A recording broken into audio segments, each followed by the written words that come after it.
जहां आकर खेली श्री कृष्ण ने स्वयं होली।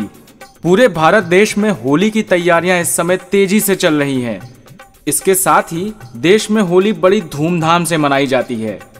लेकिन एक जगह ऐसी है जहां की होली देखने और खेलने के लिए लोग विदेशों से आते हैं, जिसे हम ब्रज की होली के नाम से जानते हैं। ऐसा भी कहा जाता है, जिसने ब्रज की होली नहीं देखी उसने अपने जीवन में वास्तविक होली का आनंद नहीं लिया।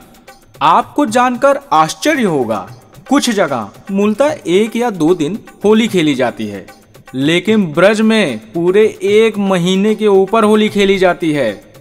ब्रज में होली बसंत पंचमी से शुरू हो जाती है और यहाँ की हर गलियों मंदिरों में सांस्कृतिक कार्यक्रमों में गूंज सुनाई देने लगती है।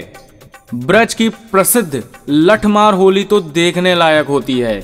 द्वापर युग में जब कान्हा नंदगांव में रहते थे तो वहां के कई पुरुष बरसाने की महिलाओं के साथ होली खेलने जाया करते थे, लेकिन वहां की महिलाएं उन पर लठ से वार करती थी। इन पुरुषों को हुरियारे कहा जाता था। मान्यता ये भी है कि भगवान श्री कृष्ण कई दिनों तक राधा रानी से नहीं मिले, तो इस कारण राधा रानी उनसे रूठ गईं।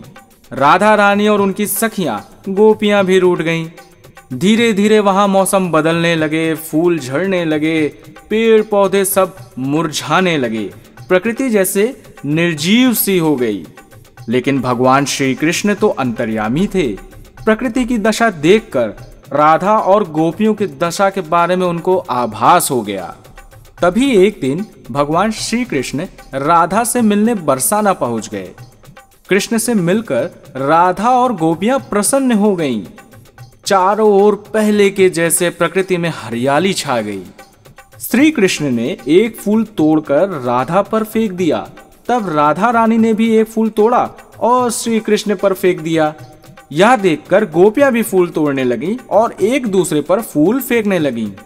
इस तरह से उस दिन फूलों की होली शुरू हो गई और उस दिन फाल्गुन शुक्ल द्वितीय तिथि थी।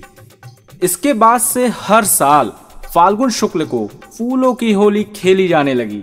यह दिन फुलेरा दूज के नाम से भी प्रसिद्ध हो गया।